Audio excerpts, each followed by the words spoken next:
Oui. Ah, ben oui. Nous sommes maintenant masqués à la vie et à la mort. Ben, bienvenue quand même à ce 15e événement poétique à Magog. Sans plus tarder, moi, je vous présente les deux personnes qui animeront ce 15e plein d'espoir, tout en célébration et en poésie. Je vais commencer par Madame Lettre Persane. Je ne sais pas si elle est où là, dans la salle, si elle veut nous rejoindre. Et le deuxième, ben, c'est le grand architecte de cet événement, M. Robert-Pierre Monnier. Parce que vraiment, il n'y aurait pas eu d'événement, je pense, si Robert-Pierre n'avait pas été là. Il a donné beaucoup d'énergie pour que ça se réalise. Donc, merci beaucoup de votre présence et bonne célébration à tous et à toutes. Voilà, merci beaucoup. Bien, j'allais dire bonsoir à cette soirée de poésie, mais c'est un après-midi de poésie, c'est un moment de poésie. C'est autour de Sarah Faré. Sarah, je sais plus. Oui, mais en fait, c'est Sarah Farah ou Rassa Farai ou lettre persane. Donc, on va simplifier ça, c'est lettre persane. Bonsoir, je suis très contente de remplacer Frank du tremplin de Sherbrooke, puis d'amener des Sherbrookoises et Sherbrookois avec moi. Puis là, ça fait 8 ans qu'on se connaît maintenant, hein, Robert-Pierre. Oui. Puis c'est la première fois que je co-anime avec toi. C'est ça. Donc j'en suis tout émoustillée. Donc j'espère que vous allez passer une très belle soirée en notre compagnie. Voilà, merci, à tantôt. Donc, pensez-vous qu'on aurait pu commencer une soirée 15e anniversaire sans faire intervenir quelqu'un qui a fait quelques prestations ici à Magog au tout début et qui aimerait vous adresser un petit mot? Alors, je pars dans le petit coin et je reviens.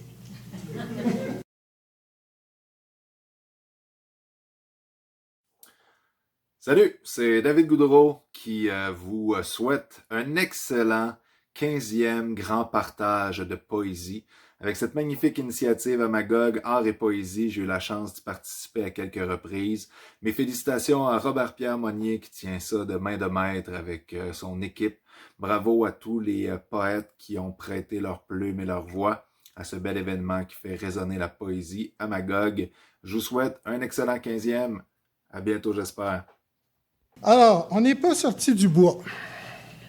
On n'est pas sorti du bois parce qu'elle, c'est là qu'elle vit 50% de sa vie, je pense.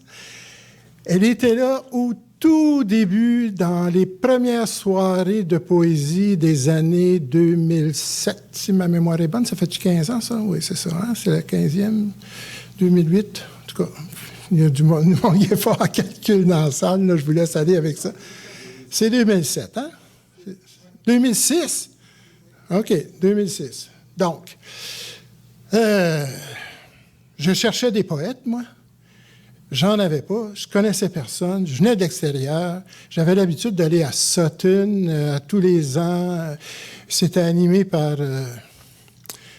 mon ami Richard Valbrenner. Et puis là, à un moment donné, j'ai dit, bien, pourquoi pas à Magog avoir ça? Moi, je suis rendu à Magog. J'ai dit, pouvez-vous m'épauler pour qu'on puisse créer une soirée de poésie à Magog? Alors, ils m'ont délégué par défaut 5 poètes. Alors, j'avais 5 poètes en poche. Puis là, je me suis mis à appeler, à écrire à tout le monde, à l'Université de Sherbrooke, partout, pour avoir au moins 10-12 poètes dans la salle. Et finalement, il y a quelqu'un que je connaissais à Waterloo qui m'a dit, écoute, Robert-Pierre, tu cherches quelqu'un là qui a de l'animation, plein de corps. Communique avec Annie Schneider. Alors, Annie Schneider, s'il vous plaît, monte sur la scène pour la 15e année. Je sais que tu en as échappé quelques-unes, mais la scène est à toi. Applaudissons Annie Schneider. Ouais!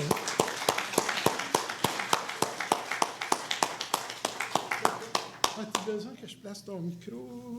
Non, je pense que c'est la bonne hauteur, même si tu es plus grand que nature. Quoique la nature, c'est dur à battre. Hein? On s'en passera pas. Alors voilà, j'ai écrit un petit texte parce que j'ai eu 65 ans au printemps, puis ça me travaille fort. Alors j'ai pensé à toutes les aïeules qui m'ont élevé, inspiré, nourri et tout ça. On m'a dit qu'il ne fallait pas se cacher la face. Alors regardez, je suis techno pas mal, je ne dis pas que ça dérapera pas, mais voilà ce que j'ai composé pour nous, hein, ceux qui se sentent concernés et les autres aussi.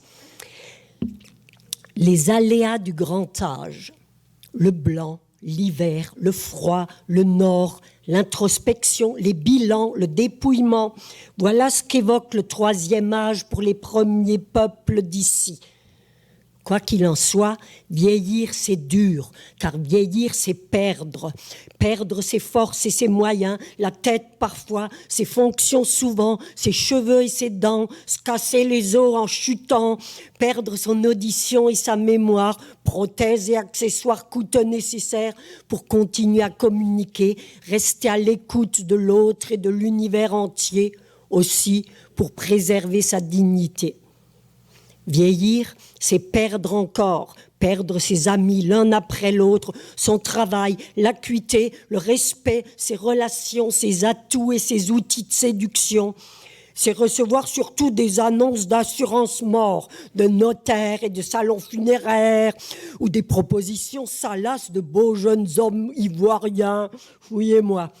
Vieillir, c'est devenir plus sensible au bruit, à l'alcool et à la connerie. C'est ne plus supporter les compromis et les cris. C'est devenir plus grincheux, plus solitaire, certes, surtout en ces années pandémiques, plus retiré, plus routinier, plus lent, moins tolérant à la frénésie ambiante, aux changements importants et à la technologie si changeante. Pourtant, néanmoins, le grand âge aidant, notre cœur s'ouvre alors plus facilement à l'essence de l'autre, à l'essentiel, quand on se tourne d'avance vers le ciel, anticipant la mort souveraine, partant de soi, de l'âme inscrite au cœur de l'Aken, notre noyau qui contient toute notre histoire d'avance et notre destin. Devenu vieille, vieux, on se remémore alors avec plus de précision les scènes marquantes de la petite enfance, négligeant les broutilles du quotidien, ou d'autres fois on s'y attarde trop. Certains deviennent radins, voire paranoïaques, s'accrochant à l'argent, pensant ainsi s'éterniser, ne faisant qu'éloigner leurs proches. Cela dit parfois des rapaces. Mais calculer constamment est épuisant, car la vie, ce n'est pas avoir, c'est être et devenir soi-même qui on est vraiment, singulier, irremplaçable et induplicable. Mais quand on a vécu une vie entière axée sur le boulot et la matière, la routine et son petit univers étriqué, la suite et la fin seront encore bien pires. Combien meurent d'ennui alcoolique ou médicamentés à l'os, la peau cramée, le cœur fini sur une plage surpeuplée de Floride, à force de n'avoir jamais écouté les impulsions de leur âme, ou pire, finir seul dans une chambre grise et puante d'un CHSLD, appelant sa maman, intubé dans un local surpeuplé. Combien fut difficile, cruel et mortifère cet interminable isolement covidien, tellement pire pour les aînés pauvres et esselés. Il existe toutefois quelques avantages à vieillir pour la femme encore, non, je la farme pas tout de suite, encore... Oui, encore semi-verte, hein, pas encore blette. Non, je digresse encore. Non, arrête Annie.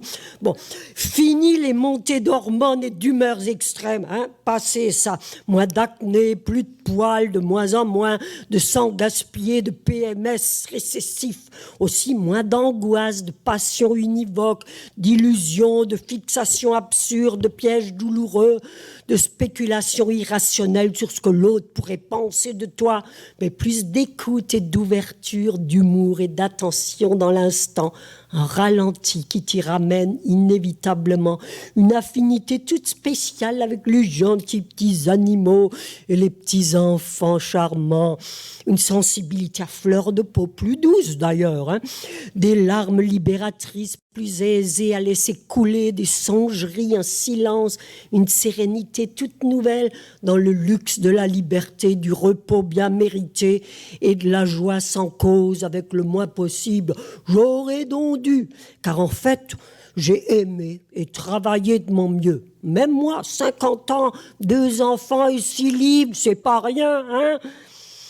À pouvoir finir sa vie sans trop de perte d'autonomie, plutôt crever gelé seul dans la forêt comme les aînés autochtones, que devant un foyer de luxe en ville, code d'entrée oublié. J'en suis pas encore là, mais j'approche de l'ultime vieillesse et de la mort souveraine. On ne sait jamais quand ils surviennent.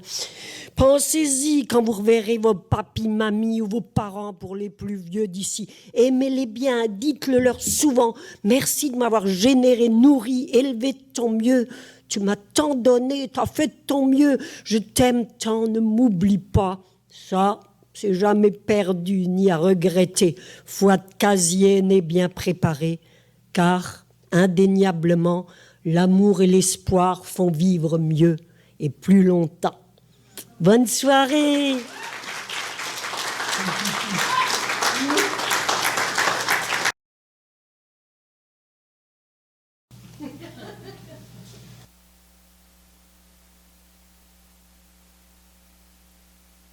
Donc ça, c'est nettoyé.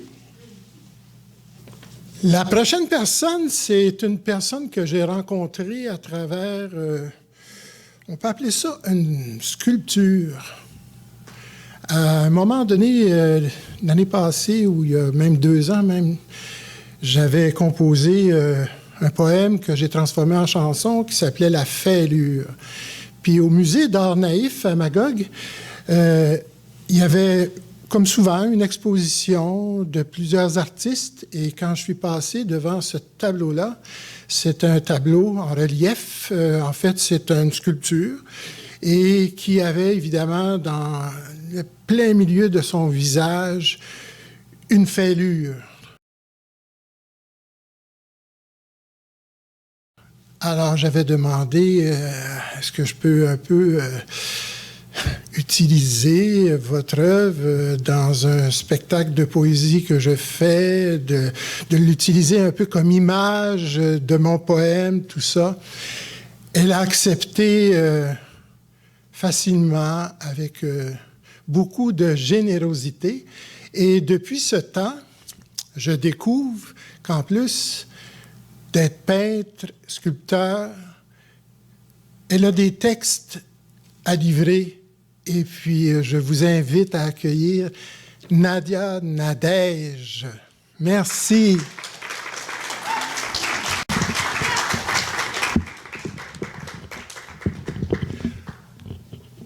On va t'ajuster ça sur mesure. Je pense que je suis à peu près de la même grandeur que toi.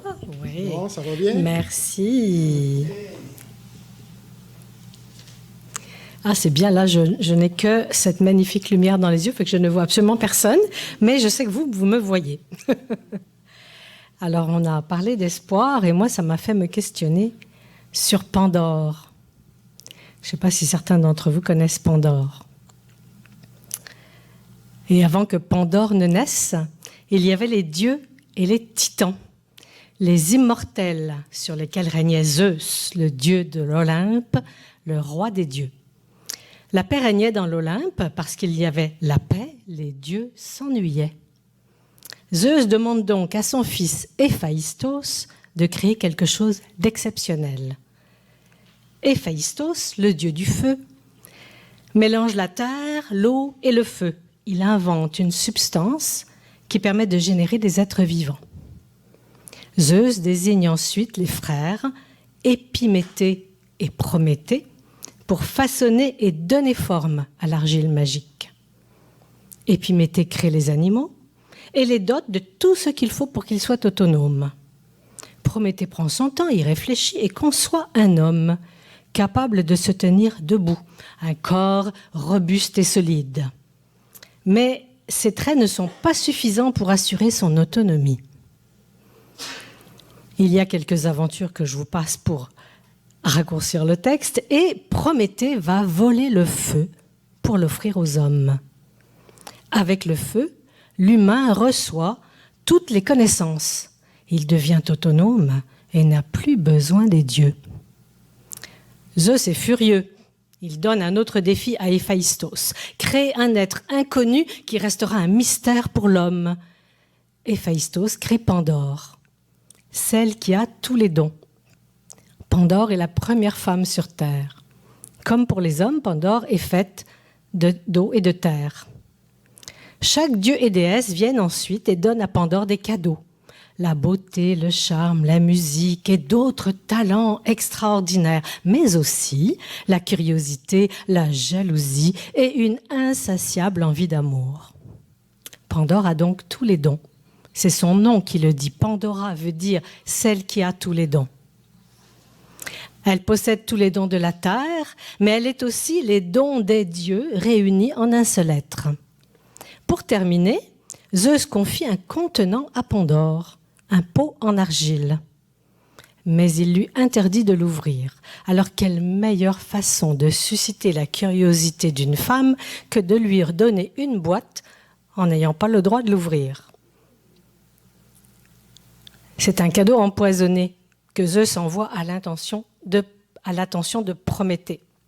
Le poison n'est pas la femme, n'est-ce pas, mais bien le contenu du pot. Le pot, la jarre, que, après les traductions latines et grecques, on a fini par appeler la boîte de Pandore. Donc le pot, la jarre, contient en effet tous les maux dont l'humanité était jusque-là préservée. La vieillesse, la maladie, la guerre, le vice, la passion, la famine, la mort et l'espérance. Pandore, évidemment, ne se tient plus. Elle ouvre la boîte. Acte de transgression, acte de rébellion. Pandore ouvre la boîte. Les mots s'échappent, mais l'espérance, plus lente à réagir, reste enfermée lorsque Pandore, effrayée, referme prestement la boîte. Donc, l'espoir est dans une boîte. L'espoir est-il donc interdit? Il est contenu, enfermé, caché, secret. Pire encore, c'est une femme originelle qui est propriétaire de la fameuse boîte ou pot ou jarre. L'espoir est-il le lieu de l'oubli et du silence? Ou bien ne pas espérer permet-il de se résigner à son triste sort?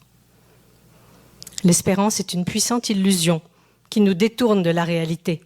Mais l'espérance est aussi le sublime de l'imagination qui nous pousse à transformer notre réalité en poésie. C'est ce que l'on fait. Utiliser notre imagination, transformer la réalité. L'espoir se trouve donc dans les mains de la femme qui possède tous les dons. Mais l'espoir semble soumis à une rébellion nécessaire. Pandore est la première brebis galeuse, le premier mouton noir de sa famille, la première chercheuse d'un chemin de libération familiale. Elle ne s'adapte pas aux normes. Elle transgresse les règles de la tradition. Elle révolutionne les croyances. Elle va à l'encontre des chemins tout tracés.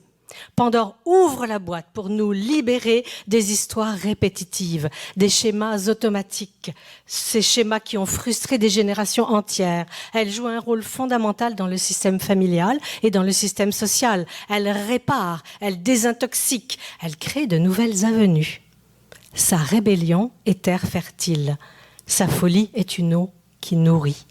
Sa passion rallume le cœur, même si cela met le feu. Les désirs réprimés, les rêves non réalisés, les talents frustrés des ancêtres se manifestent grâce à sa rébellion, car l'espoir est dans la boîte, en attente d'être découvert. L'espérance est restée dans les mains de Pandore. Elle est rare. Elle est la fleur la plus précieuse de l'arbre généalogique de l'humanité. Elle est le rêve réalisé de tous nos ancêtres.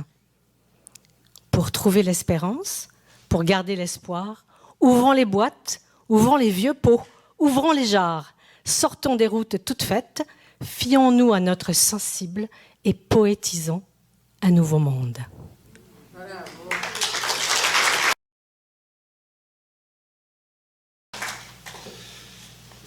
Bon, j'essayerai de faire un Francis de moi-même, j'y arriverai pas, là.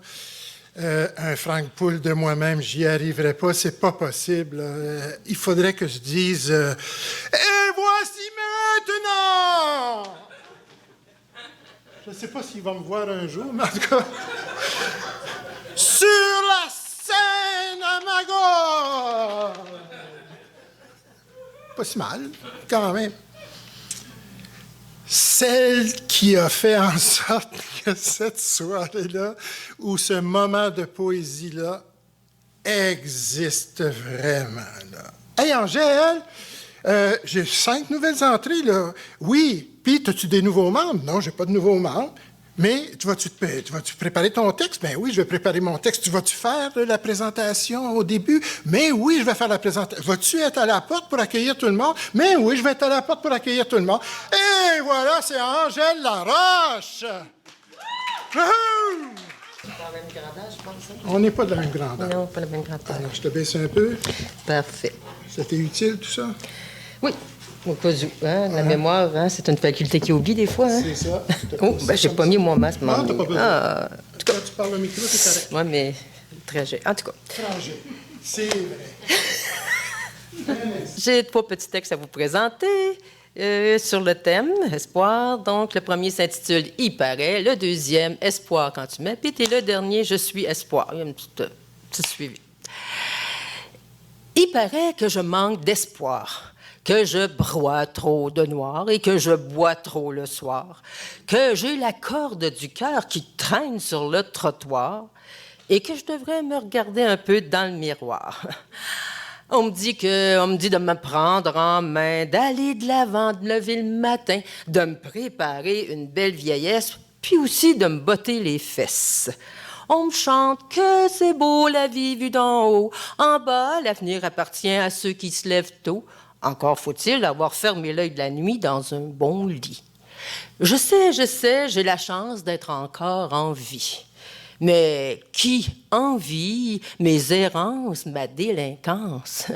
Moi, je préfère mon itinérance à leur monde de performance.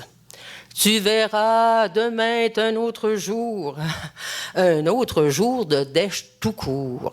Je m'irrite quand on me dit que je mérite mieux, comme si l'humain avait différents prix à leurs yeux.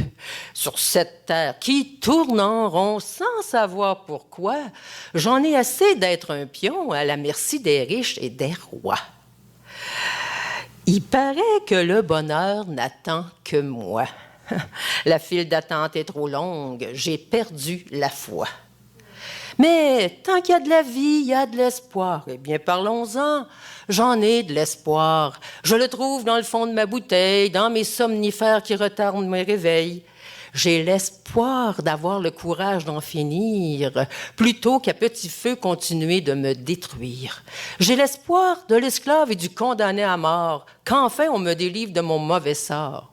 Vous voyez, malgré mon désespoir, il me reste encore de l'espoir.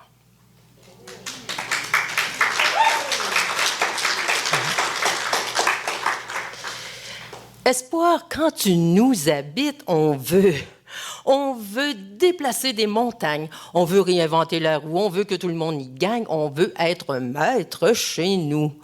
On veut refaire le monde, instaurer la paix, arrêter les secondes, on veut sauver la forêt. Espoir, quand tu nous habites, on veut vaincre la mort, arrêter la maladie, conjurer le mauvais sort, on veut réussir sa vie. On veut l'amour, la liberté, on veut être entendu et compris, on veut la sécurité, l'équité, on veut des enfants qui rient. Espoir, quand tu nous habites, on peut anticiper avant même d'avoir commencé, se voir prophète dans son propre pays. Semer de l'ivraie, vouloir récolter du blé, s'investir corps et âme dans des défis. On peut crier au secours sur une île déserte, chercher une aiguille dans une botte de foin, recourir à la loterie pour payer ses dettes et avoir foi en sa bonne étoile et en ses moyens. Espoir, quand tu nous habites, on peut s'adresser aux morts devant une stèle, vénérer des dieux, des saints, des idoles, doter l'humain d'une âme immortelle, exorciser sa peur à travers des symboles. On peut patauger dans les rêves les plus insensés, soupirer pour obtenir ce que l'on désire, rechercher un pays nous offrant une panacée, traverser mers et océans pour s'accomplir. Espoir, quand tu nous habites, on croit en la bonne volonté des humains pour déjouer l'absurde cruauté du destin. Espoir, quand tu nous habites, main dans la main, à force d'y croire, on fait rimer vouloir avec pouvoir.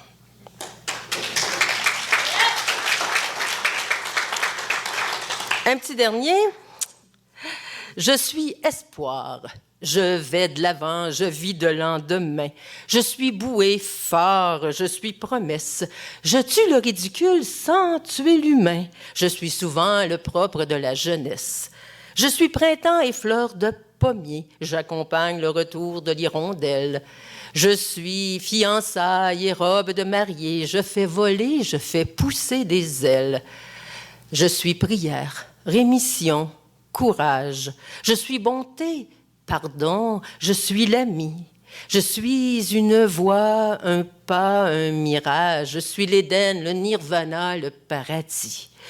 Je convoite diplôme, médaille d'or. Je suis audace, témérité, rêve, opium. Je suis voyage, aventure, élan, essor. Je suis Adam et Ève devant la pomme. Je suis pétition, manifestation, élection. Je m'appelle motivation et énergie. Je suis le maître du suspense et de l'illusion. Je suis sève, résine, lampion, astrologie. Je suis enfant à naître. Je suis antidote de la peur, héritage de nos ancêtres. Je suis marchand de bonheur. Je suis espoir, celui qui conjugue au futur. Celui qui t'offre un présent au fur et à mesure que tu me laisses un peu d'ouverture. Alors, à toi de me choisir pour non seulement survivre, mais vivre. Merci beaucoup à vous.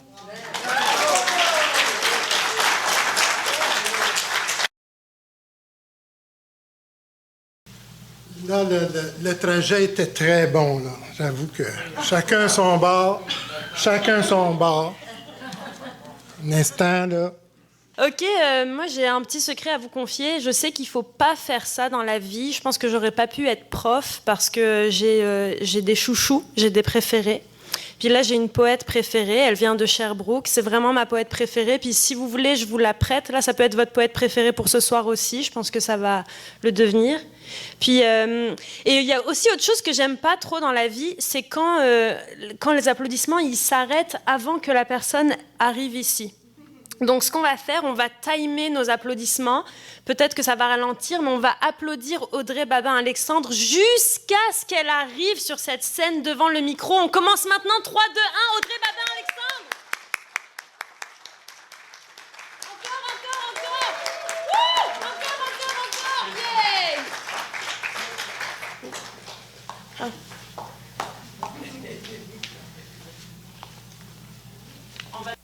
Yeah!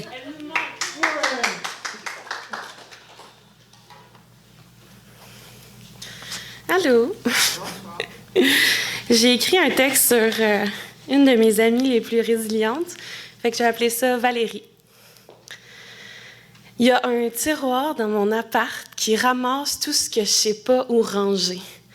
Il y a des vieux chargeurs que je sais plus où brancher, des piles perdues à moitié chargées, des poèmes brouillons, des crayons à la mine cassée. Il y a des livres empruntés, jamais remis. Il y a une cigarette au cas où je filerais pour commencer à fumer. Il y a des factures, des napkins, puis un sachet et demi de ketchup. Il n'y a rien à faire avec ce tiroir-là. Plus j'essaie d'y mettre de l'ordre, plus je m'y perds. Trop souvent, j'ai l'impression d'être le tiroir de cuisine que personne n'a le goût de ramasser. Les ménages de printemps passent, mais le bordel reste. Je suis constamment à l'envers. Rien que la gravité pourrait renverser. Rien que mon père arriverait à réparer. Ma fille a 4 ans. Puis elle me demande pourquoi les nuages pleurent en automne, puis pourquoi mes yeux font pareil. Puis j'ai aucune idée comment lui expliquer que sa mère est un tiroir de cuisine. Je suis un rhume qui finit plus, une dépression multi-saison. J'ai pas le talent de guérir gracieusement, mais pour elle, beau temps, mauvais temps, je me relève tout le temps. Ma fille a 9 ans. Elle fait ses devoirs de sciences, puis mon chum lui dit que 1000 ans, c'est le temps que ça prend pour que l'eau fasse le tour de la planète Terre. Puis je sais pas comment lui expliquer que 40 secondes, c'est le temps que ça prend pour que les pires scénarios m'étourdissent la tête. Puis ça m'aura pris 20 ans comprendre qu'en fait, je suis le contraire de dramatique. Quand je dis « j'ai peur », je veux dire « je suis terrorisée ». J'ai l'alerte rouge dans chaque cellule, j'ai le cauchemar réveillé, j'ai le réflexe de la catastrophe, j'ai le désastre sur le bout de la langue. Quand je dis « aide-moi », je veux dire « t'as 1 milliseconde pour m'attraper la main ». Je veux dire « sors la pâte à modeler puis reconstruis-moi de A à Z. Parque-toi dans n'importe quelle rue en parallèle puis laisse-moi courir jusqu'à l'urgence ». Quand je dis « j'ai mal », je veux dire « prépare mes funérailles ». Puis oublie pas que je veux que les gens portent du bleu pour me dire bye. Quand je dis « je suis fatiguée », je veux dire « je veux pas que la nuit me porte conseil, je veux que la nuit me crisse la paix ».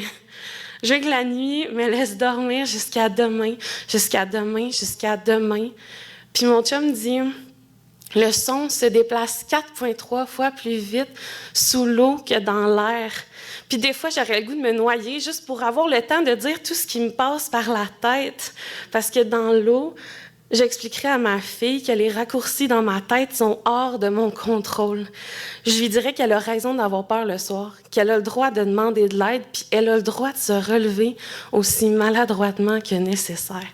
J'utiliserai mon dernier souffle pour lui dire qu'un jour, son prof de sciences va lui dire qu'on appelle l'humain l'homme. Même si les femmes donnent naissance à tous les hommes de cette terre, puis pour cette raison, ma fille aura toujours le droit de rappeler son nom à tous ceux qui l'oublient. Dans l'eau, j'aurais le temps de dire à mon chum qu'il y a plein de choses qui me rendent triste, comme les gens qui font une faute dans le mot orthographe, les jeans qui ont des fausses poches, les boîtes de courriels qui contiennent plus que 2000 courriels non lus, mais juste l'idée qu'un gars comme lui m'apporte une toast au beurre de pinot le mardi matin me donne le goût de rester en vie. La première fois que je l'ai vu, il faisait des réparations chez moi, puis il m'a regardé en échappant son marteau. Puis juste avant que le marteau ait le temps de toucher par terre, juste avant, je savais déjà qu'à partir de ce moment-là, ma vie serait plus douce. Puis aujourd'hui, ma fille a 21 ans, puis je vais bien. Non, je vais mieux. Puis ensemble, à chaque printemps, on fait le ménage du tiroir de cuisine. Un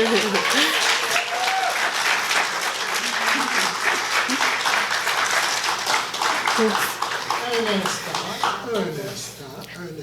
OK. Ça, c'est un mètre. Voilà, ça, Très réglementé. un mètre. Je peux même t'avancer. OK, oui. Voilà, comme ça. Je peux-tu présenter notre texte? Mais oui! OK.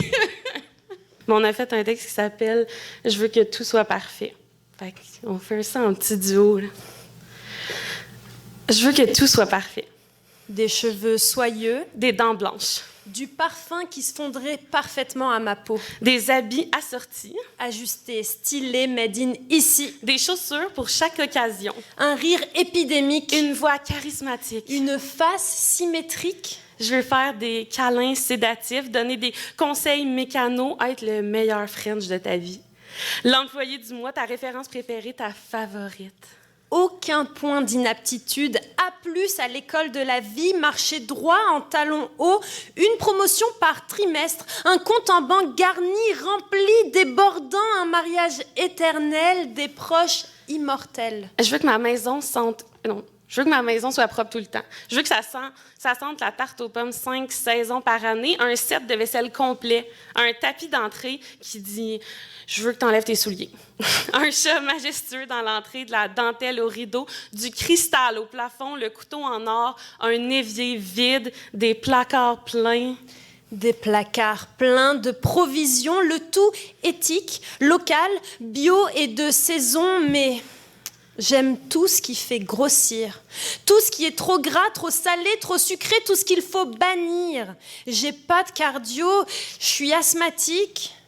Je suis allergique aux histoires d'amour qui finissent mal. Aux histoires d'amour qui finissent. Aux histoires d'amour. Aux histoires. J'ai les cheveux qui vieillissent, les poils qui poussent vite, mon sel est meurtrier. À ma job, il y a la 5G. Mon voisin est complotiste. Il y a de l'huile de palme partout au Super C. Je veux que tout soit parfait, mais je peux pas ignorer les nouvelles à la télé, dans les journaux, à la radio. Je peux pas dire non sans bonne raison parce que l'ego des gens, parce que les gens, je suis fatiguée. Même mes plus grandes qualités sont pas constantes. Je suis ponctuelle quand j'ai le temps. Gentille quand il n'y a pas de con. Créative après le show. Productive en fin de chiffre. Je suis une bonne personne, à temps partiel, exceptionnelle une fois par an. Je veux que tout soit parfait, mais laissez-moi les fêtes surprises mal organisées, les confettis à ramasser. Le lit défait, les baisers maladroits. Les histoires d'amour. Qui finissent mal. Les histoires d'amour qui finissent. Les histoires d'amour. Les histoires.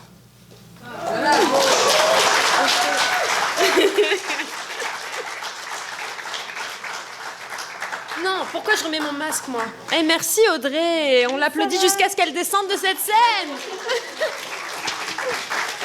Mais du coup, j'enchaîne, puis on désinfectera après. Les deux one-shot. Par contre, il faut que j'aille chercher mon texte. Petit entracte. Il en a profité.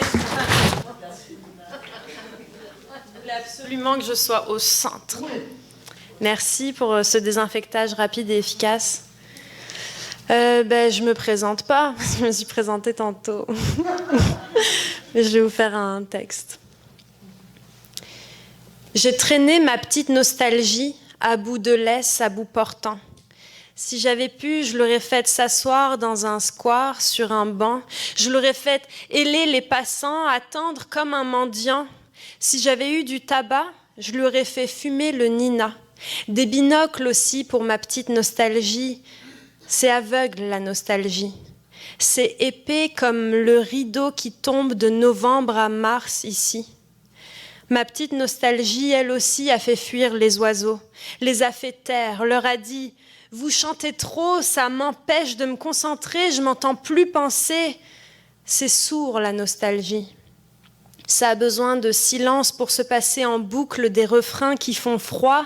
Je voulais lui faire prendre le soleil à ma petite nostalgie, lui faire faire le tour de la ville. J'espérais même la semer au coin d'une rue, dans un bar. Mais elle se boit pas, ma petite nostalgie. Elle frôle le désespoir. Le désespoir qui est assis sur un banc dans un square. Elle le regarde fumer son petit Nina, elle attend. Ces deux-là s'entendent bien, tellement bien que je les laisse là à se mirer, à se jaser. Je sais qu'ils vont se raconter n'importe quoi. Ça s'écoute pas, le désespoir et la petite nostalgie, ça aime trop le son de sa propre voix. Je les laisse là, je marche, je prends de l'avance car je sais qu'elle me retrouvera, ma petite nostalgie. C'est tenace, la nostalgie. Elle me rattrapera au coin d'une rue, dans un bar. Elle me prendra par surprise. Ça vient toujours quand on l'attend pas, la petite nostalgie. Ça s'impose, mais si j'avance assez vite, si je suis assez rapide, assez vive, je vais l'attraper, l'espoir, je vais l'attraper et l'avaler, je vais le mettre en maquillage, le porter en foulard, en écharpe, en manteau, en robe d'été. Je vais l'attraper et plus le lâcher si je suis assez vive parce que c'est furtif, l'espoir. C'est comme l'oiseau sur la branche, ça s'arrête juste assez pour chanter et puis ça repart. Merci.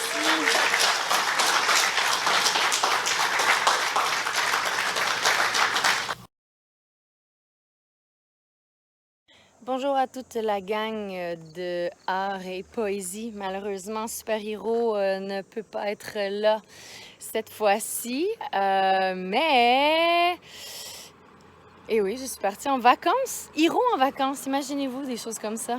Alors, j'ai quand même quelque chose pour vous aujourd'hui que j'aimerais vous partager. Je suis partie dans un trip, road trip. Et que c'est la deuxième fois que je fais. Et la première fois, j'ai écrit un texte et le voici. Ça s'appelle « Voyage au sommet ». Retard, anticipation, perfection, c'est un départ. Multiples arrêts, enfin, nous sommes prêts. Mordre à la route dans une aventure que jamais je n'aurais imaginée.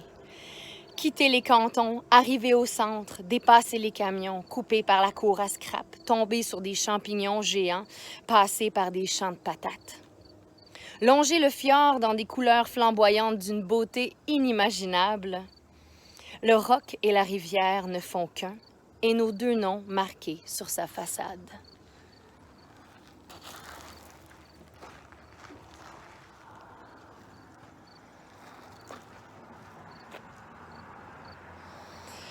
L'homme loue sur sa monture, rien ne l'arrête.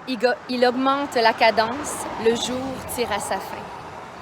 Un tour de montagne russe, le chemin s'étire et rétrécit. Rencontre chaleureuse à la clôture, la route monte encore à l'infini.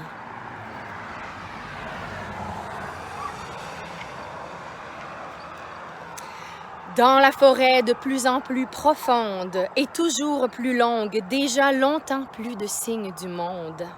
Enfin se présente la fin du chemin. Mais l'aventure n'est pas encore terminée.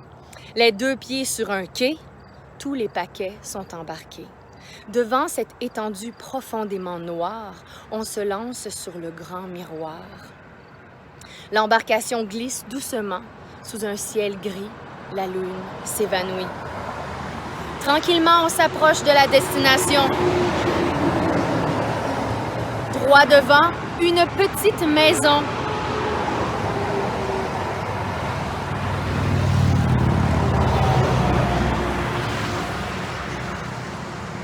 Petit paradis, loin de tout, calme, imaginez-vous.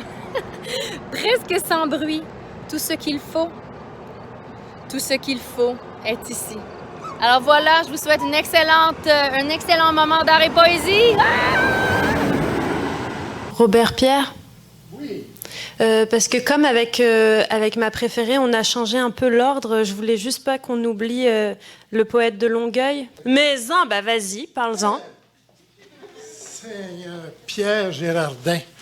Il est là depuis la première soirée de poésie à Magog.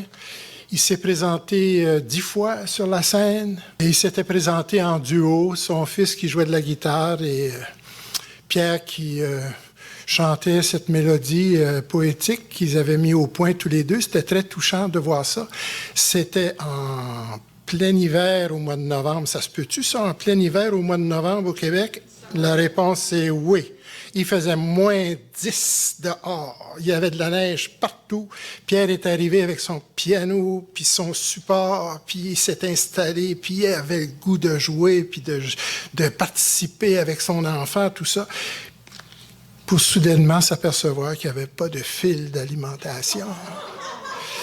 Et il est obligé de tout remballer, de remettre ça dans sa voiture, de fermer le coffre arrière, de remonter sur scène et de faire en improvisation un texte qu'il nous a livré. Mais ce soir, il est bien avisé parce que ça fait au moins 10 fois qu'il monte sur la scène. Il nous vient de Longueuil. Mon ami Pierre Girardin. Ouais!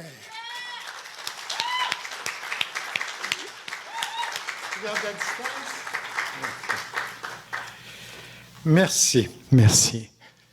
Je vais peut-être monter un petit peu comme ça. Un peu comme ça. Oups. Est-ce que ça va comme ça? Oui. Je vais faire quelque chose que j'ai jamais fait ici, même si je suis venu à peu près une dizaine de fois à Magog pour lire des poèmes, mais justement, je les lisais. Mais là, Robert Pierre a dit, faut pas avoir de feuilles et lire. Donc, je ne me servirai pas de feuille. J'ai la feuille, mais je ne la regarderai pas. Sauf que je fais une exposition de l'espoir, puisque le thème, c'est l'espoir. Et donc, je fais les sons d'exposition de l'espoir. Alors, l'exposition, qu'est-ce qu'il y en est? Bon, non. C'est-à-dire, il y a le E. Bon, le E, c'est le et. Alors, lorsqu'il y a une chose, il y en a et une autre. Mais si on n'a pas cette autre chose, et on espère cette autre chose, donc là, on joue à avoir un espoir de. Donc, et ensuite, dans exposition, il y a ex. Alors, dans ex, ça veut dire quelque chose qui est passé, qui était avant. Donc, beaucoup de choses peuvent être avant, et ces choses avant, parfois, on aurait, certaines personnes, ou à des moments, nous, avoir l'espoir que ces choses ex reviennent. Par exemple, si on parle des ex, ben, il y a les ex qu'on voudrait revoir. Et il y a aussi soi-même. On a été d'une certaine façon, on voudrait être à nouveau comme ça. Donc, on a un espoir de revenir à ce qu'on était, à l'ex-soi. Mais c'est soit l'ex-soi ou soit les ex. C'est très rare que ça revienne en arrière. Donc, il faut aller de l'avant. Il faut aller par en avant. Et ensuite, qu'est-ce qu'il y a dans exposition? C'est expo. Alors, dans expo, c'est sûr que bien des gens vont dire, ouais, l'Expo 67. Oui, on ne parle pas d'Expo 67. On dit expo dans le sens, il y a notre peau à nous. On a une peau, notre physique. OK? Il y a notre être. Alors, si on parle d'expo, c'est à ce moment-là, c'est qu'on pense à revenir en arrière à la peau que l'on avait avant. Encore une fois, la peau n'est plus la peau lisse. Quand on a 70 ans, on n'est plus la peau lisse. On a la peau ridée, on a la peau qui a eu des meurtrissures, des cicatrices, etc. Et ces cicatrices-là font qu'on a une peau ex. Alors, on est donc rendu à expo. Expo, il y a exit, c'est-à-dire qu'on est sorti de cette peau neuve pour avoir une peau différente. Et de là, on arrive à scission. Bon, scission, c'est-à-dire que on a deux parties. Alors, on peut avoir les pro-vaccin COVID, les contre à vaccin COVID. Et à l'intérieur de ça, il peut y avoir des sections. Ceux qui sont pour 2 doses, ceux qui sont pour 3 doses. Donc, on a une scission. Ces scissions-là, on discute. À un moment donné, on parle. Et à ce moment-là, on a des sections d'un côté, des sections de l'autre, et on parle jusqu'à temps qu'on fasse une discussion pour arriver à une décision. Et à ce moment-là, il y a un espoir d'avoir une décision. Et quand il y a une décision, c'est d'apporter une solution. Mais la solution n'est pas là. On espère la solution. Et la solution, en général, ce qu'on va espérer, c'est des résultats. On espère des résultats. Donc, voilà pour ce qui est de des scissions, des sections, etc. Et on a de l'espoir, exposition de l'espoir. Donc, c'est jouer au dé. On joue au dé. Est-ce que ça va aller côté 2 vaccins ou 3 vaccins? On ne sait pas encore.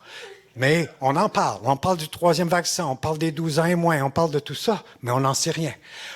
Ensuite, si on parle de l'espoir, on arrive avec laisse, c'est-à-dire, qu'est-ce que c'est laisse? Ça peut être 2 choses. Ça peut être la laisse du chien.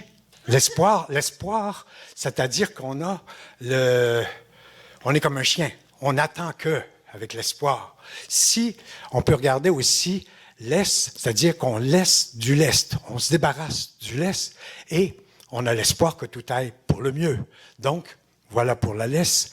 Maintenant, il y a la dernière partie, c'est-à-dire la poire. Peut-être c'est poire d'en parler, mais il y a aussi dans poire un fruit qui a un bon goût, un goût juteux, un goût agréable qui donne le goût de vivre. Et ce goût de vivre-là, il se manifeste par deux espoirs. L'espoir de se débarrasser de la COVID et deux, l'espoir d'avoir un climat plus harmonieux et sans effet de serre. Alors, merci, voilà.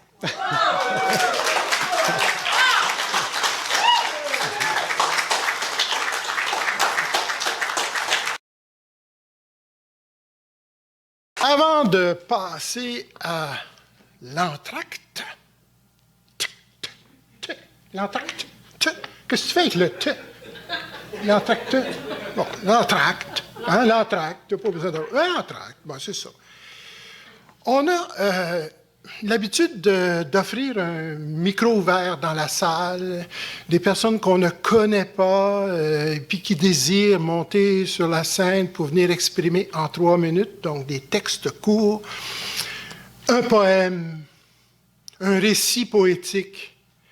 Mais là, compte tenu des circonstances, stance, est-ce qu'on fait quelque chose avec ça non plus? Non, on laisse tomber pour le stance. OK. Dans les circonstances, on a été obligé de forcer la note un peu et d'avoir l'assurance qu'on n'aurait pas plus de micros ouverts qu'il ne faut en avoir. En avoir, c'est correct, ça aussi, en avoir, hein? Bon. Tu t'en sors très bien. Aïe, aïe, aïe, c'est pas facile après ça, là. Ouf! Alors, j'ai une personne qui elle s'appelle Koshka. Alors, Koshka sur la scène, s'il vous plaît, pour un petit micro ouvert de 3 minutes. Voilà, le micro à toi. Hey, c'est dégoûtant, ça.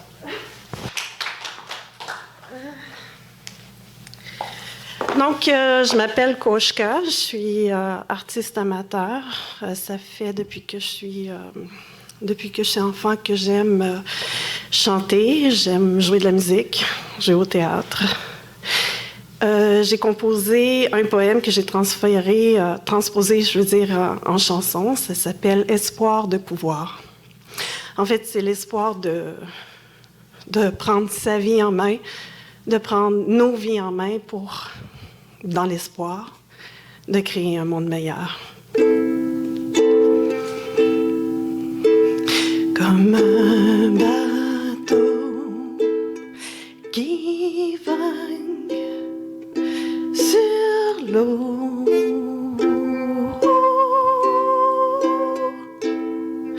comme un bateau qui vague sur l'eau,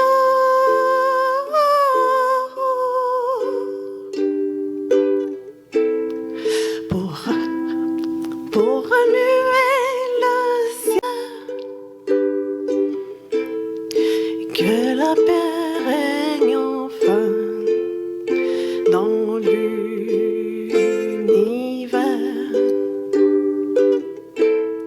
pour te donner un bon cadeau,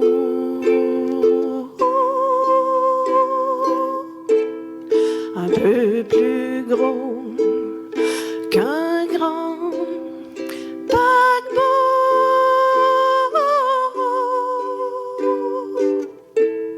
pour mettre fin à la misère qui ronge comme un fer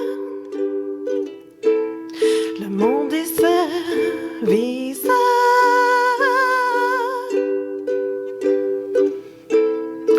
Un soir, j'ai voulu croire en écrivant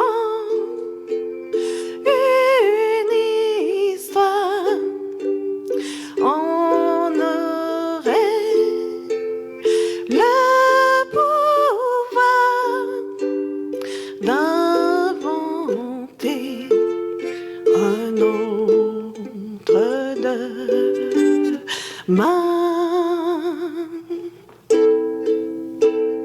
comme un océan d'amour qui brille à contre-jour. Partout dans le cours, je ne veux que la paix sur la terre. et délivrer le monde de la guerre et de la misère. Pour remuer le ciel et la terre, pour mettre fin à la guerre, que la paix règne enfin dans l'univers.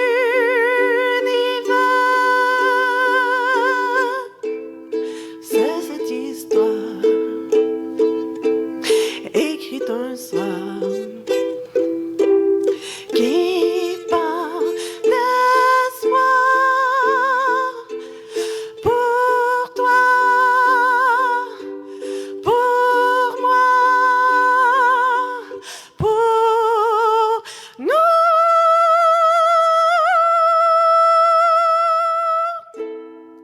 Mon amour.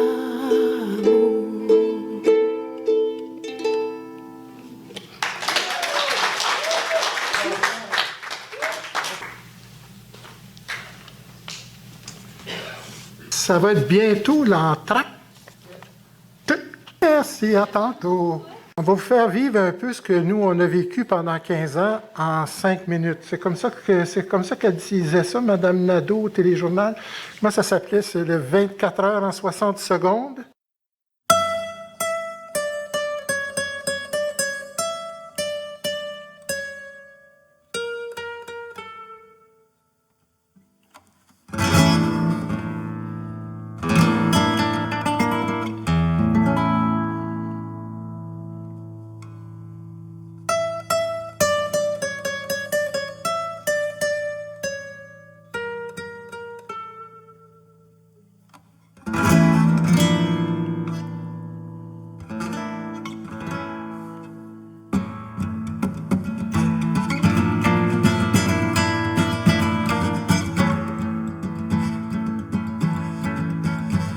Ils ont pris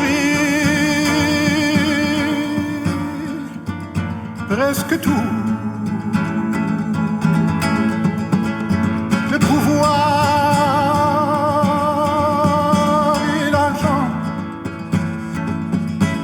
et maintenant la montagne.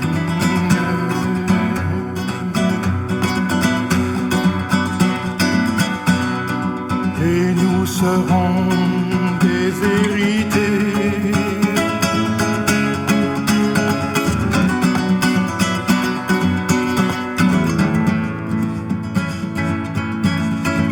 Et maintenant, la montagne,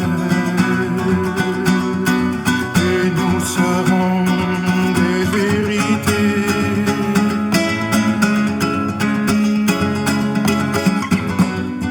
Ils nous viennent de nulle part.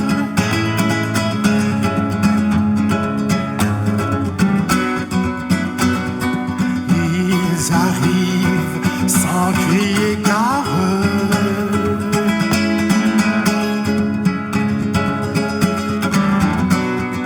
Non, ni roi, ni loi, mais tout au plus bas bout.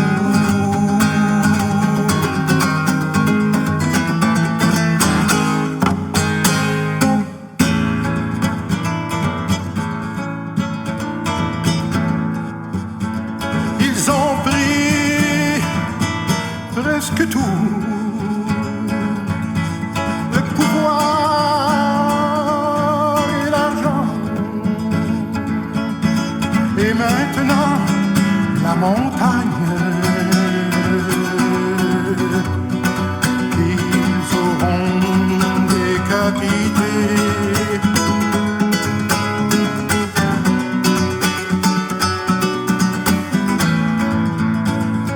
Et maintenant la montagne,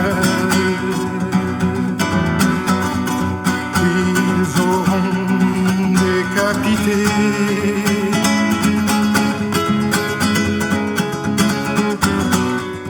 Itinérant du capital,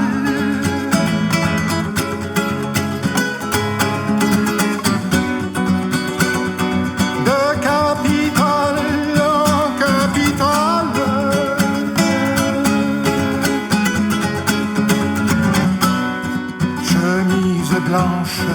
mallette noire. Qui faut-il croire?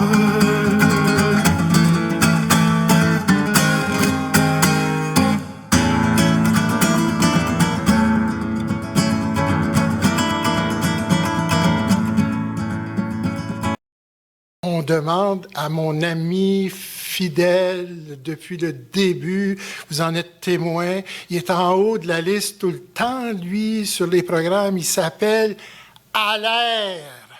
Yves Allaire sur la scène, s'il vous plaît.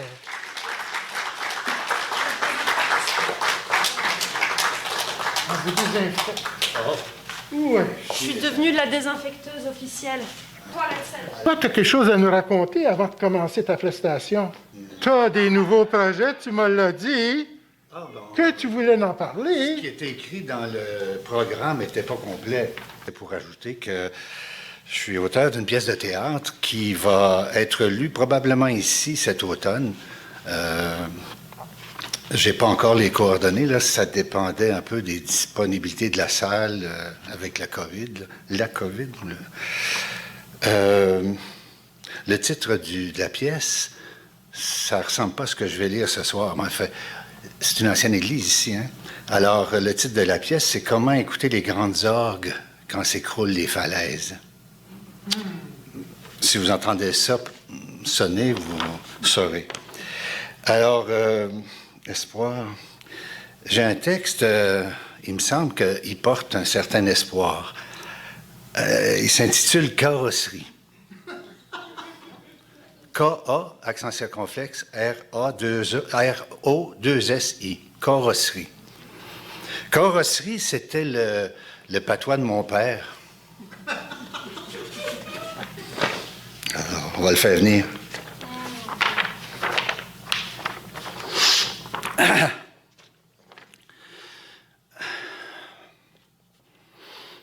Quand j'étais petit, je savais pas dire. Je pouvais à peine lire. Je pensais que c'est comme ça que j'allais grandir. Je pouvais traire les vaches à la main, besogner du matin au soir. J'ai appris à taire mes envies, de faire autre chose de ma vie. Je savais tenir une hache, pas trop serrée, pas trop lousse, fendre une bûche avec un nœud en frappant en plein dans le nœud. Le train-train m'a toujours mené où c'est qu'on décidait pour moi. Pas le temps de me plaindre. Ben trop d'ouvrage. Quand ça me rentrait dans la gorge puis que ça m'allait jusqu'au cœur, je prenais mon mal en patience. Quelque chose qui passe pas, un nœud dans l'estomac, je mange par-dessus pour que ça pousse par en bas. Des fois, je suis comme un bloc de glace qui veut pas fondre. Je me mets dans le brin de scie, puis je laisse passer les coups de chaleur. Qu'est-ce que tu veux? Choisir entre deux choses, c'est pas mon fort. C'est pas que j'ai pas mon idée, que je pense pas. Carrosserie, amenez-en de l'ouvrage. Vous allez voir de quel bois je me chauffe. Puis est arrivé le mariage. Pas facile de faire virer le vent. Une belle terre vierge à moi. Petit Jésus, j'ai fait ce qu'il fallait faire. Une famille de grouillards nourrie 3 pas par jour. Une femme, la plus belle, qui a tous les talents. Je suis pas bien bon pour bâtir, broche à foin, comme on dit. Mais mes amanchures sont solides, vont tenir plus longtemps que moi. Mes enfants, c'est pareil, ils ont appris à la dure. C'est en se faisant des ampoules qu'on peut affronter la vie. Je suis impatient, je le sais. C'est pas que je manque de temps, faut que ça passe par là. J'aime pas le lampinage. La délicatesse, je trouve ça beau. Je suis bien intentionné, mais je n'étais pas là quand t'es passé. Les matins, quand il fait gris, c'est le vent qui me dit si le ciel va se dégager, ça va être quoi ma corvée. Quand les feuilles sont tournées dans les arbres, que les vaches se couchent dans le champ, on est mieux de se mettre à l'abri, je sais qu'il va mouiller. Le soleil, le soleil, c'est toi. Puis notre trolley d'enfants. qui me font suer puis qui me donnent confiance dans la vie. Je prie le bon Dieu tous les jours, jamais en sacrant. Il me semble qu'il ne faut pas, s'il y a un verre, salir son nom. Là, j'ai plus de temps. Ça fait que je me suis mis à lire. Pas juste les journaux, des histoires de vie. Mon garçon, il a essayé de me faire lire de la poésie. Pousse pas ta chance, que j'ai dit. Quoique l'autre jour, j'ai lu... Écoutez, pour pas oublier, j'ai pris une note sur un papier.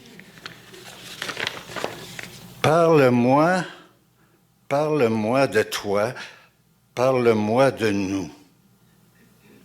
J'ai le dos large, je t'emporterai dans mes bras.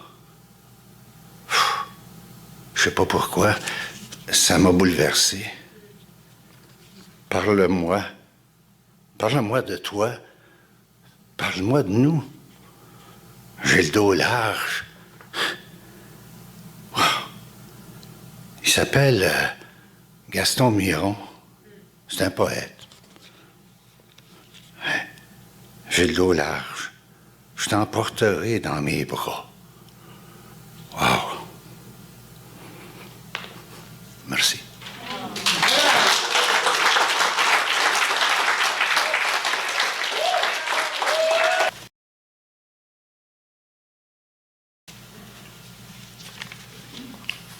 OK, vous l'avez vu, là, 2011, j'avais la même chemise. C'est clair, là?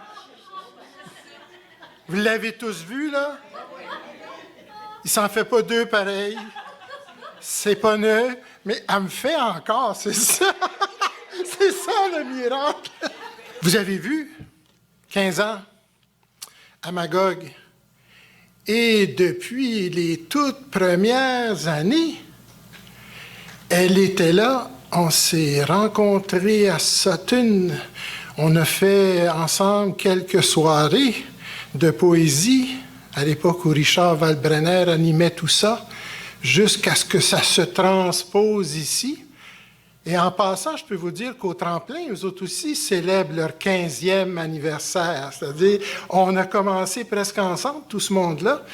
Et ce soir, Hélène Rouleau va venir vous faire un petit moment de poésie à sa manière. Accueillons Hélène Rouleau. Merci. Bonsoir. Alors, je vous fais 3 petits textes inspirés du thème de la soirée d'aujourd'hui. Elle imagine un cathéter fixé sur son échine. À intervalles, de minuscules particules d'eau glissent sur sa colonne. Elles descendent d'une vertèbre à l'autre, et son corps décrit un arc sous les gouttes fines. Puis il y a l'eau qui perle sur son front, et celle qui pointe aux abords de son œil en un aveu de vulnérabilité profond. Soudain, son ventre plein éclate, et jaillit la marée qui lance dans l'existence un corps écarlate, un corps flottant, il va sans dire, de ses 90% d'eau enrobée de chair. Criante aussi, exultante à la joie d'être là, il s'en ira. Il s'en ira s'abreuver à l'aune de la terre, cherchant à retrouver le bassin originaire qui imprègne nos couches terrestres et berce nos espoirs. Il flottera vers des contrées nouvelles, emporté par les crêtes de cette fresque mouvante aux 1000 milliers de millésimes qui démarquent nos continents.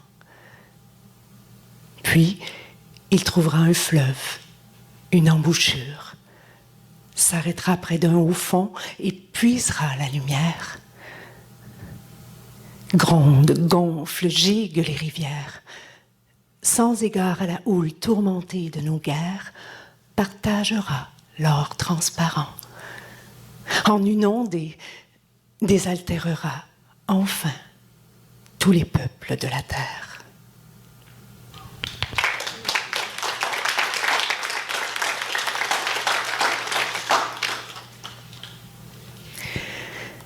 Tu traverses les dédales du confinement en traçant des arabesques dans les interstices du temps, habitant tes pensées comme on habite une cache au fond des bois. L'absence et son espace ouvrent des possibilités infinies, plus vastes, t'invitent au-delà des intentions formelles, chantant telle une berceuse le déconfinement du réel. Tu projettes le sacré sur les murs et il te répond. Ses reflets te touchent, ils t'atteignent jusqu'au fond. Tu poses le pied au centre de toi et t'enrobes dans la couverture du silence.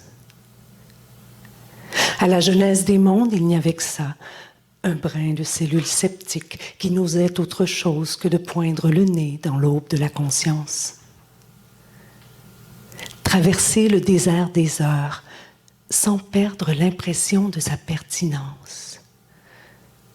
Les contours du présent deviennent flous.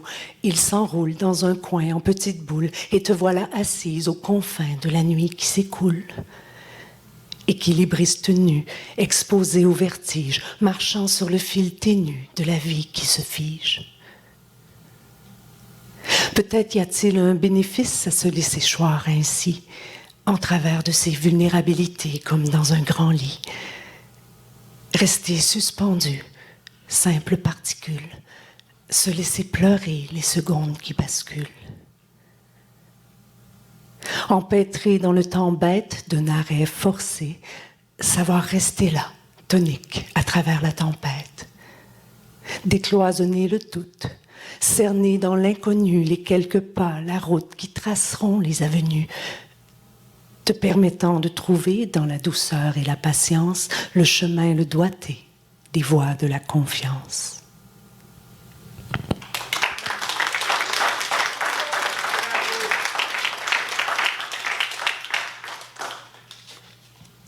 Celui-là est le petit dernier de ce jour même. Alors, je vais peut-être le prendre dans mes mains. Finalement, la lumière est meilleure ici. Il y a ce lieu suspendu où l'on s'est appris, une île fabuleuse que l'on s'est créée. Dérivant sur ton port, je me suis accostée sur le continent privé où tu m'as bercée. Et le phénomène même du temps s'est transformé, comme détaché de son horizontalité. Chaque seconde injectée par le désir de nos intentions, les minutes décuplées telles des bulles en expansion. Conférant aux heures une profondeur insoupçonnée, nous avons foré une dimension non chronologique, volant dans la temporalité de manière quantique. Et nous voguons depuis sur ces intervalles comme des funambules heureux, deux êtres entiers déployant leur voile en un mouvement silencieux.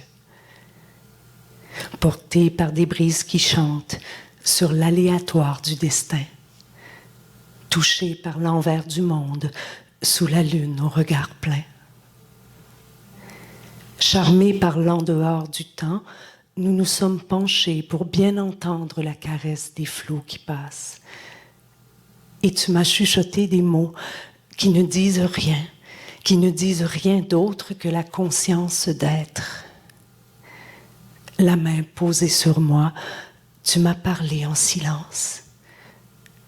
Et les bras dans les bras, nous avons cerné ensemble, effleuré du bout des doigts, telle une indicible science, les secrets, le pourquoi de notre intangible essence. Bravo!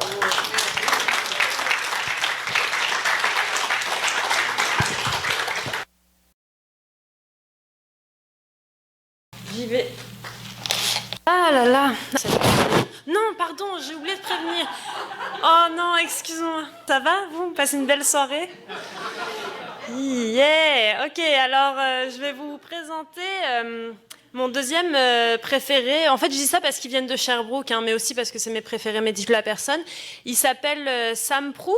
Donc c'est un poète qui a récemment été embauché, en tout cas il vous le dira de lui-même, puis s'il est assez poli, il enlèvera son couvre-chef. Donc applaudissez-le jusqu'à ce qu'il arrive devant ce micro, Sam Prou, mesdames et messieurs.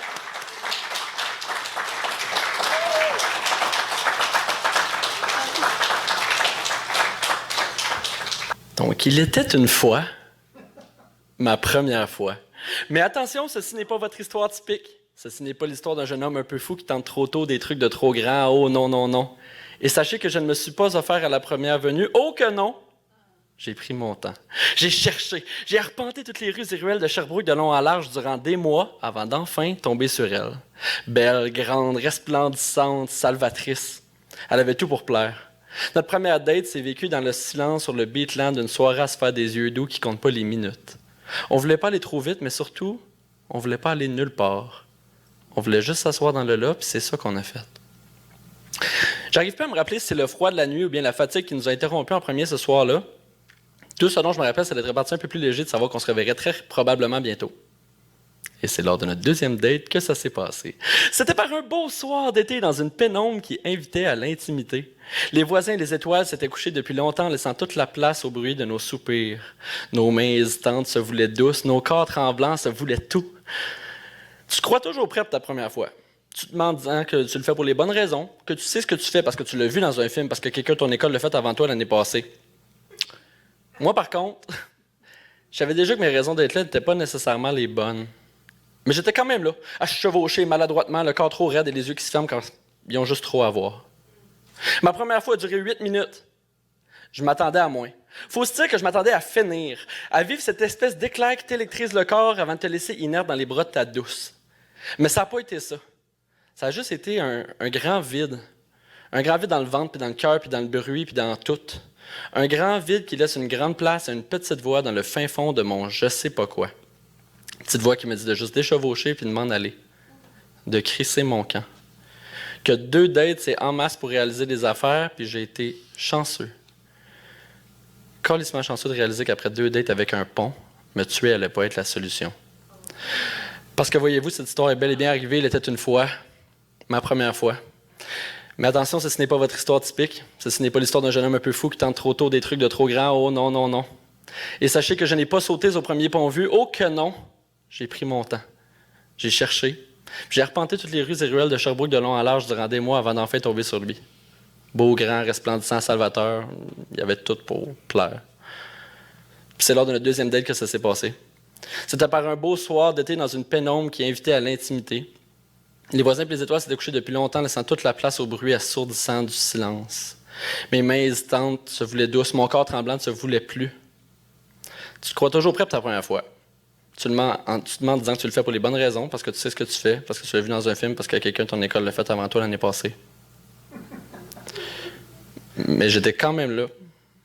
Je savais que mes raisons d'être là n'étaient pas nécessairement les bonnes, parce qu'il n'y en a pas des bonnes raisons. Mais j'étais quand même là, à chevaucher maladroitement, les yeux qui se ferment, puis le corps trop raide.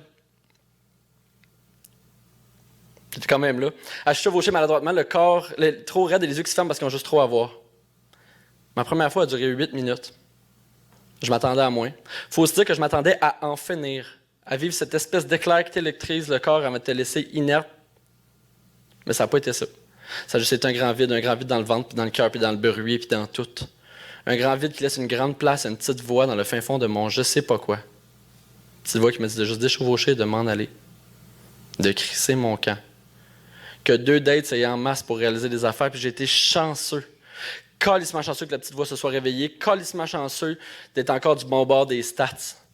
Statistiquement parlant, si une personne suicidaire n'a pas sauté dans les 8 premières minutes, c'est qu'elle ne sautera tout simplement pas. Puis c'est terrifiant que ça m'ait pris autant de temps avant de réaliser qu'il y aurait toujours plus que simplement rien. Fait que si un jour, tu en venais à te retrouver dans la même situation que moi, je t'invite à battre mon high score. Choke avant 8 minutes. Choke avant 2 minutes. T'es même pas game de juste pas le faire.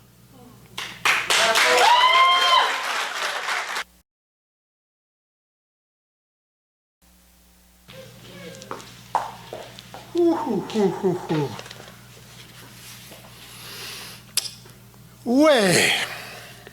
Alors, pour moi, c'est une soirée de grandes émotions, hein, vous vous en doutez bien. Je revois depuis toutes ces années ces personnes qui me font vivre une fois par année quelque chose d'extraordinaire. Il n'y a pas beaucoup d'événements comme celui-là à Magog et ça me permet d'entrer en contact avec des gens qui partagent à peu près ce que j'aime beaucoup dans la vie, c'est-à-dire de la poésie de l'oralité. Et il y a une personne que je croise régulièrement dans sa marche quotidienne de 3-4 kilomètres à peu près, c'est ça, sur le sentier piétonnier de Magog, hiver comme été, sans arrêt, avec une bonne allure. Oui, puis là, à un moment donné, elle pense, je le vois, je l'entends dans sa tête, puis moi, je lui dis « Hé, allô, c'est moi! Agnès, c'est moi! Ah oui, Agnès Bastin-Jutras, c'est moi! C'est à ton tour! »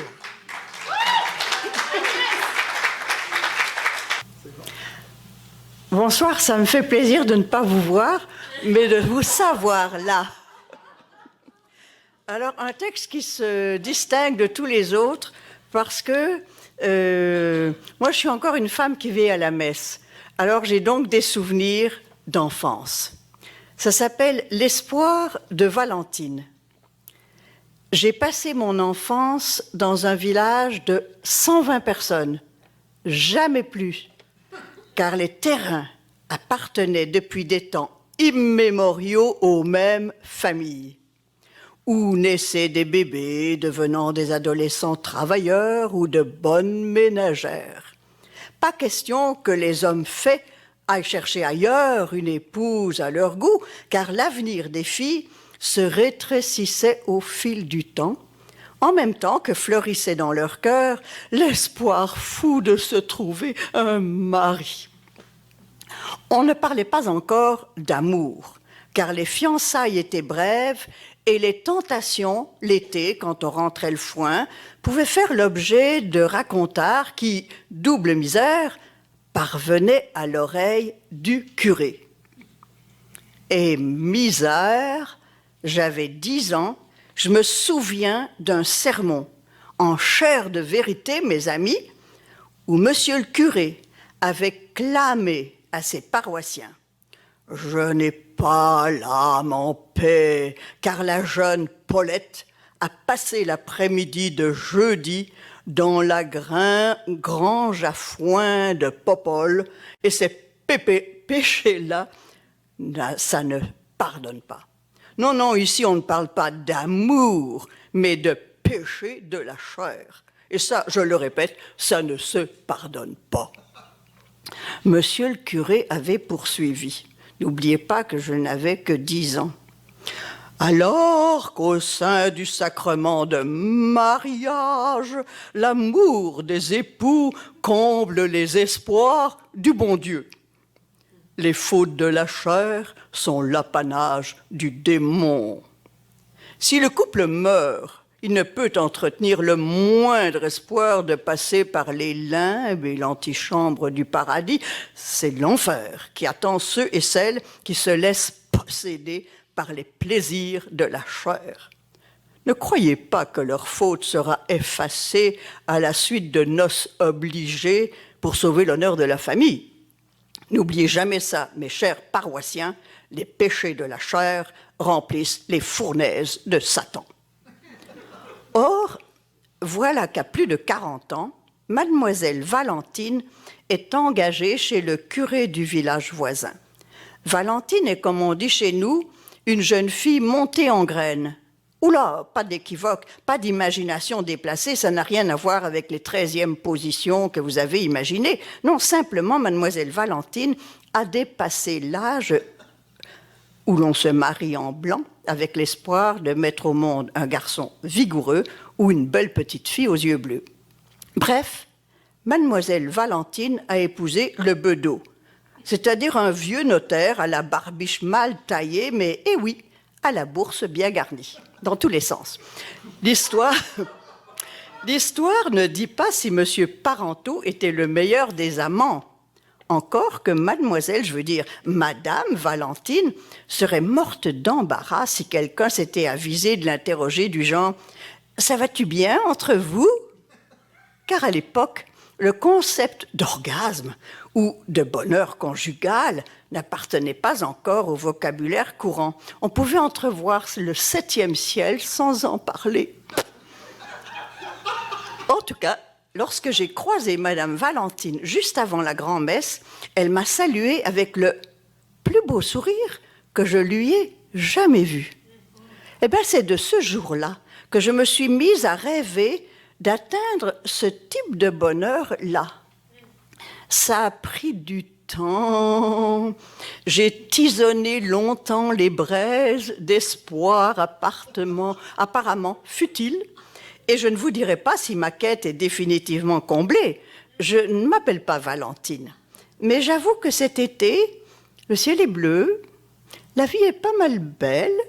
Je n'ai point de notaire en vue, non. Mais au bout du compte, j'ai cessé d'écouter les promesses du vent et les vantardises des oiseaux. Et je vous souhaite, à vous, pareil bonheur, tous vos espoirs comblés au centuple.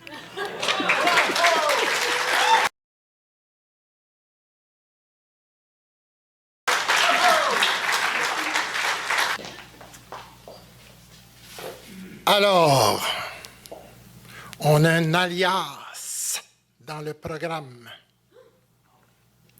Et je vous laisse deviner l'erreur.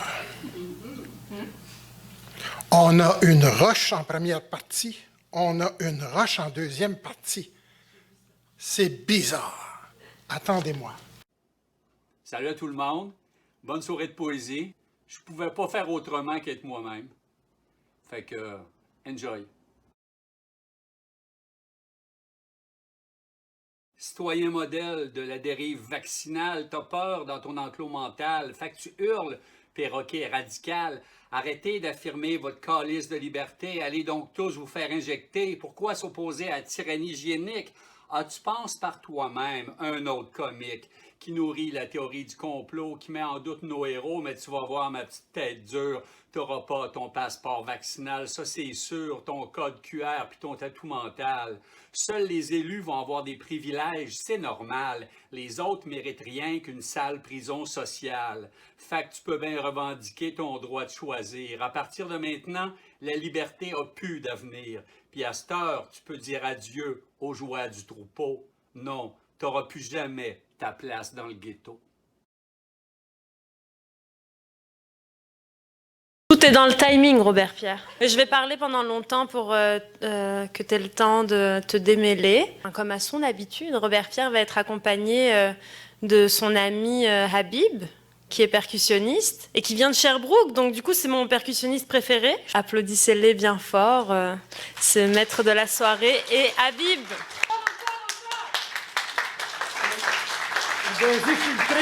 Est-ce qu'on peut demander aux techniciens du son de venir ici sur la scène pour nous mettre en situation? Monsieur Desrochers, oui, que j'ai appelé Monsieur Lucier pendant à peu près 3 jours. Puis tout le monde se demandait c'était qui ça, Monsieur Lucier? C'est bon ça? Durocher. Il dit, même c'est facile de se souvenir de mon nom. Il dit, toi, c'est Pierre, moi, c'est Durocher. C'est comme ça. Alors, on s'imagine un instant au bord de l'eau, au bord de la mer.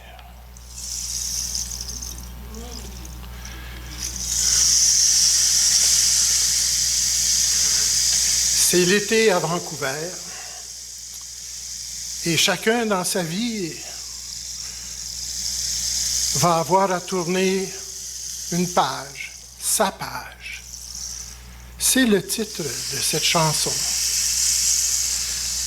Pour un peu de soleil. Voilà.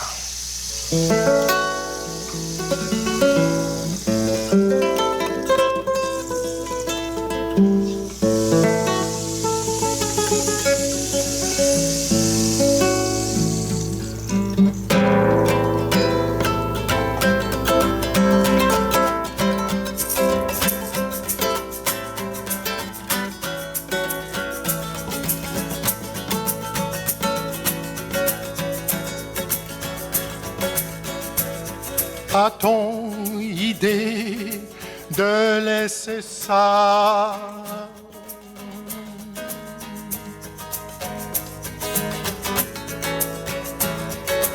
On aime à croire qu'on perdrait tout.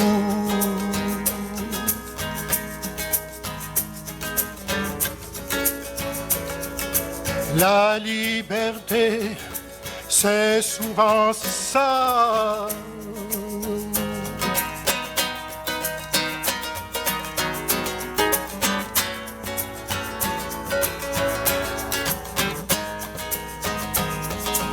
La liberté, c'est souvent fou.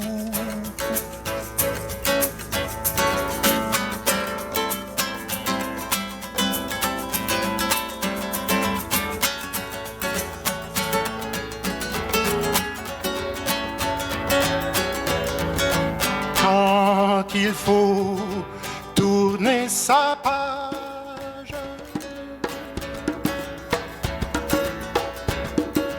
et qu'elle est lourde,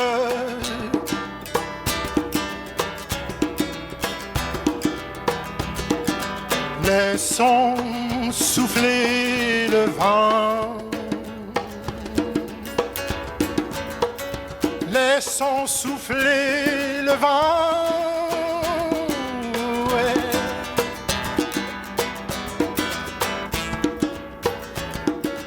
Porteur de peur,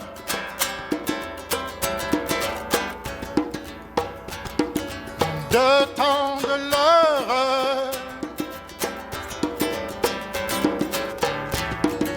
de trop de noirs corbeaux,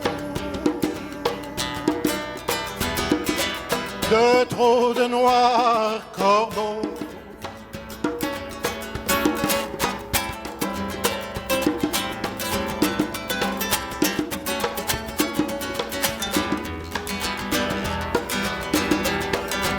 Pour un peu de soleil,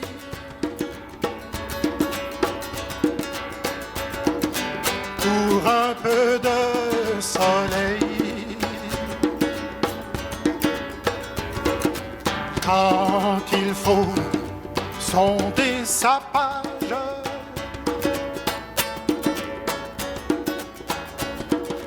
et qu'elle est sourde,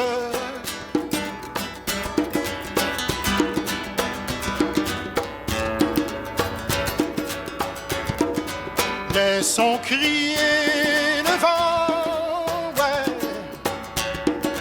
Laissons crier l'enfant.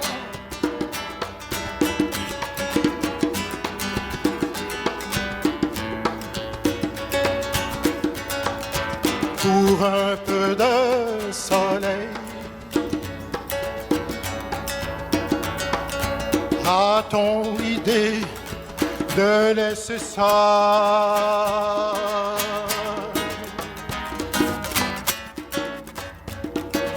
On aime à croire qu'on perdrait tout.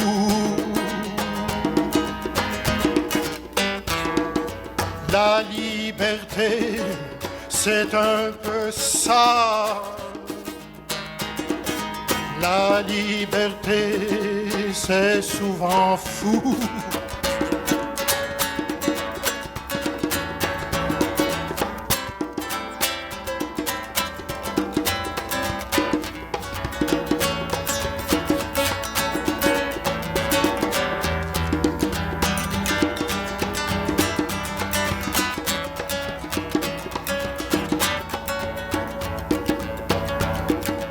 Pour un peu de soleil,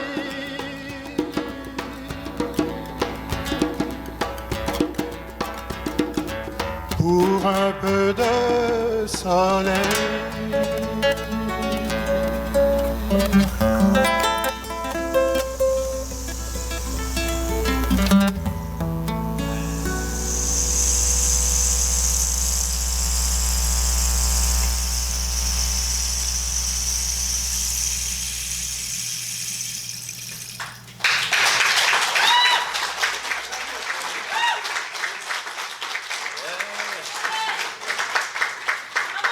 Habib Sidibé. On se réunit formellement une fois par année. L'Assemblée générale annuelle. J'ai appris ce mot-là, là. Franchement, ça fait 5 ans qu'Angèle me répète ça. Il y a une Assemblée générale annuelle, là. Bon, OK, on organise une Assemblée générale. Qu'est-ce qu'on va faire? On va décider de tout. On va décider du thème, on va décider du prix, on va décider de ça. Puis elle écrit tout ça, là. Puis elle m'envoie ça, là. C'est impeccable. Et cette année, on s'est dit, merde... Est-ce qu'on choisit un thème? Est-ce qu'on n'en choisit pas? Est-ce qu'on laisse les gens libres enfin? Puis autour de la table, il y a quelqu'un qui crie « Espoir !» Ça s'est imprimé direct dans le programme de la soirée. Accueillez Daniel Joyal. Ce sera pas long. Je vais désinfecter.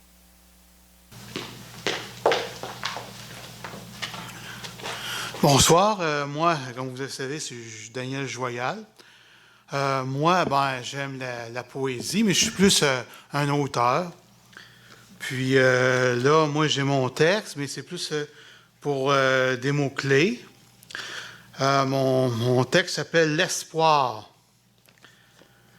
J'espère en un monde meilleur, sans jugement, sans préjugés et sans condescendance. Un monde où pétille une vie unique, où l'amour ne se contredit pas. Un monde exempt de non-dits et de cruauté. J'espère, j'ai cet espoir dans mon cœur.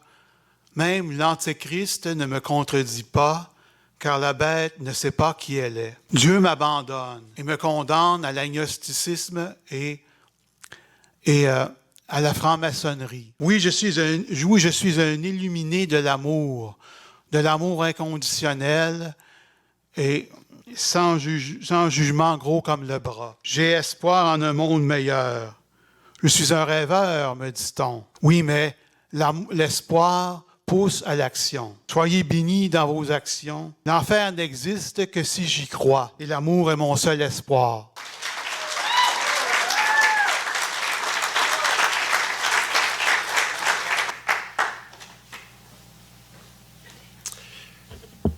Voilà ce qui met un terme à la 15e édition de Art et Poésie. Et si Dieu me prête vie et toute l'énergie qu'il faut, on va tenter l'expérience l'an prochain. Mais je ne peux pas quitter la scène sans quand même remercier encore une fois nos commanditaires qui sont affichés à droite et à gauche.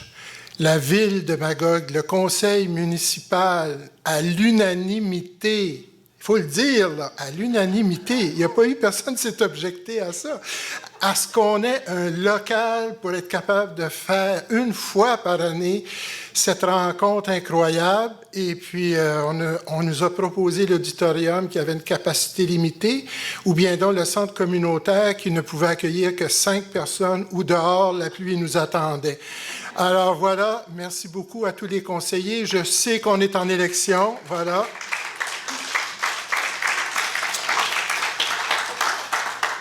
Et que les conseillers vont probablement muter, on va avoir peut-être une autre mairesse et tout ça. Et moi, j'ai bien hâte de savoir la différence entre sommes-nous un événement,